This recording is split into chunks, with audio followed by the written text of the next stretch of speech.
Pythagoras प्रमेय का प्रयोग कहता है यदि किसी त्रिभुज की एक भुजा का वर्ग अन्य दो भुजाओं के वर्गों के योग के बराबर हो तो वह त्रिभुज क्या होगा? समकोण।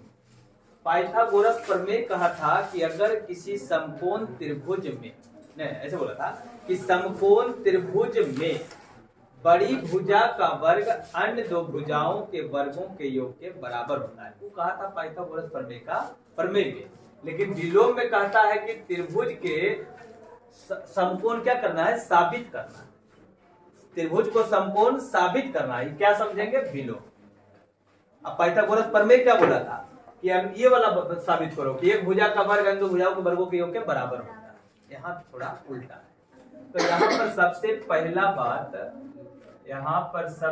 पहला काम क्या करें? त्रिभुज बना लें अपने मन से।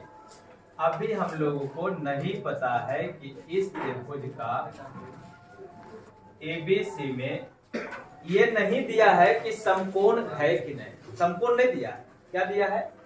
किसी त्रिभुज की एक भुजा का वर्ग अन्य दो भुजाओं के वर्गों के योग के बराबर हो, ये दिया है। तो सबसे पहले यहाँ लिख देंगे दिया है, दिया है।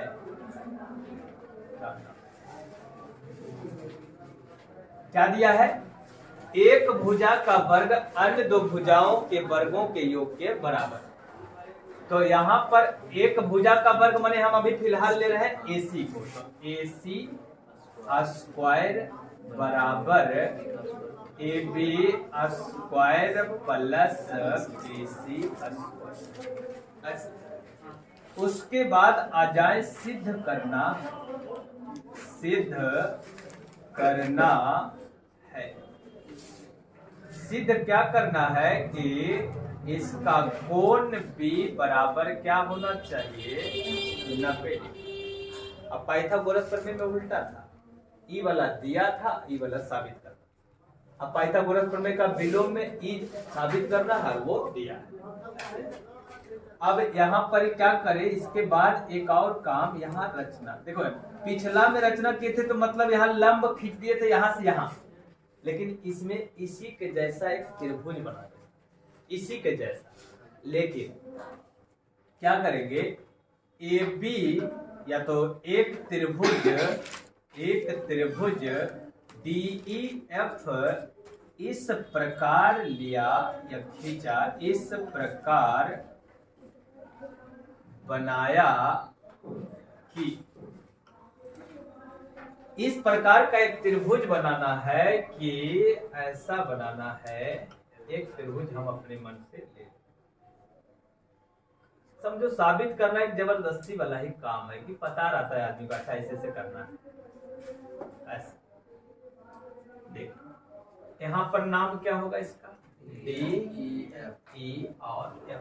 हम एक त्रिभुज का रचना किए जो क्या होना चाहिए? AB बराबर रहेगा इसका किसके? तो DE के। तो एक यहाँ पर ऐसे देखो, एक समकोण त्रिभुज DEF लिया और इस प्रकार बनाया कि AB बराबर होना चाहिए, AB बराबर होना चाहिए किसका? DE का। AB बराबर होना चाहिए DE के और BC बराबर होना चाहिए EF के। ऐसा कोण E बराबर कितना? 90। ठीक। AB बराबर है DE के, BC बराबर है EF के और एगो कोण जो दिया है E कितना है? 90 डिग्री। अब आ जाए हम लोग प्रूफ में। यहाँ से प्रूफ काम क्या करना? हम लोग इसको लेके चलेंगे, इसको। तो देखो यार, उस त्रिभुज को हम क्या बोले? वो कैसा त्रिभुज है? तो समकोण त्रिभुज है। त्रिभुज चूंकि ऐसा है कि त्रिभुज DEF में कोण E बराबर कितना? 90 डिग्री। जो 90 डिग्री है तो यहां लगा देंगे पाइथागोरस प्रमेय। पाइथागोरस प्रमेय से पाइथागोरस प्रमेय से, पाइथागोरस प्रमेय क्या कहता है कि 90 डिग्री के जो सामने भुजा है उसका वर्ग अन्य दो भुजाओं के वर्गों के योग के बराबर होता है। तो इसके बाद वाला कहानी होगा कि 90 डिग्री के जो सामने भुजा है कौन है, तो डी एफ का स्क्वायर बराबर दो को भुजा है DE, तो DE का स्क्वायर प्लस होगा EF का स्क्वायर, ऐसा। अब इसके बाद DF स्क्वायर बराबर, क्योंकि DE बराबर है किसके, तो DE बराबर है AB, तो DE अगर बराबर है AB के तो यहाँ लिख देंगे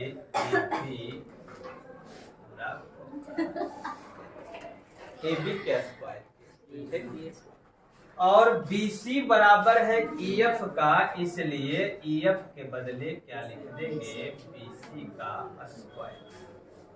ठीक, यहाँ तक। अब इसको कह देंगे ऐसा, जो दिया है ना इसको कह देते हैं हम इक्वेशन,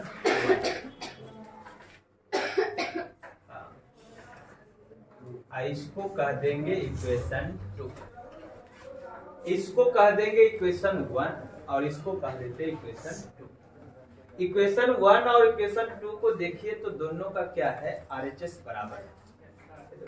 RHS बराबर, अगर RHS बराबर है तो एक पट्टी जब इसका ही बराबर है तो दूसरा का पट्टी क्या होगा, बराबर होगा। तो लिख देंगे समीकरण 1 तथा 2 से AC स्क्वायर बराबर DF स्क्वायर, AC स्क्वायर बराबर क्या, DF स्क्वायर। तो जब AC बराबर है DF स्क्वायर का, तो स्क्वायर स्क्वायर हटेगा तो AC बराबर किसके होगा, DF। चलो एक बात तो प्रूफ हुआ कि AC बराबर है किसके, DF। एक हम प्रूफ। अब आ जाए अगला, इतना काम हो गया है। अब देखिए क्या हुआ, इस त्रिभुज का दो भुजा तो पहले हम बराबर लिए थे, एगो और बराबर हो गया, तो यहाँ कह देंगे S सर्वांग समता से। देखो हुआ क्या है कि त्रिभुज ABC में और DF में, तो इसको थोड़ा एक और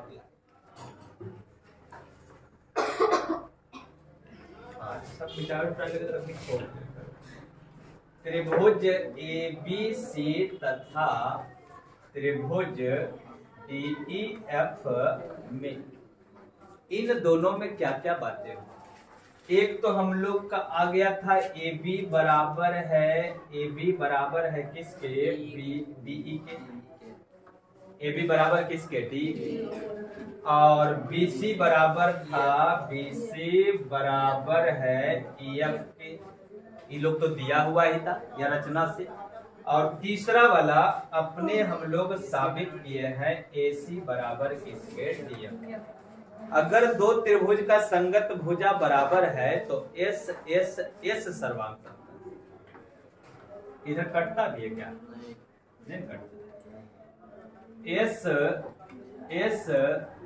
S सर्वांग समता,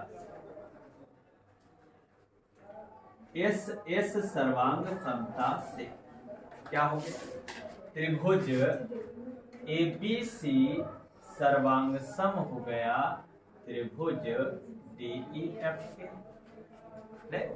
तीन भुजा एक कर, तीन भुजा उसका, दोनों क्या है, बराबर है। तो संगत भुजा अगर बराबर हो गया तो S सर्वांग समता से कह देंगे त्रिभुज ABC सर्वांग सम है त्रिभुज DEF के।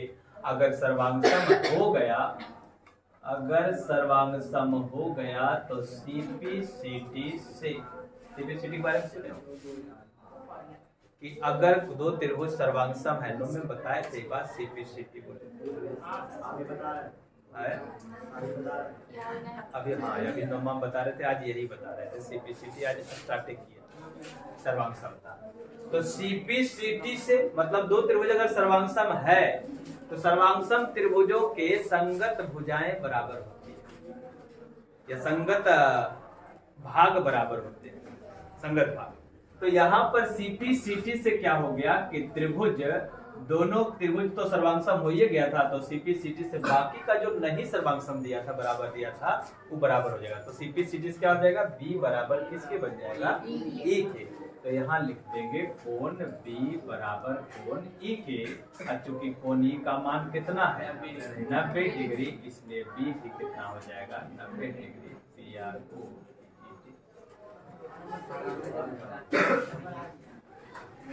छाप और रोक दे।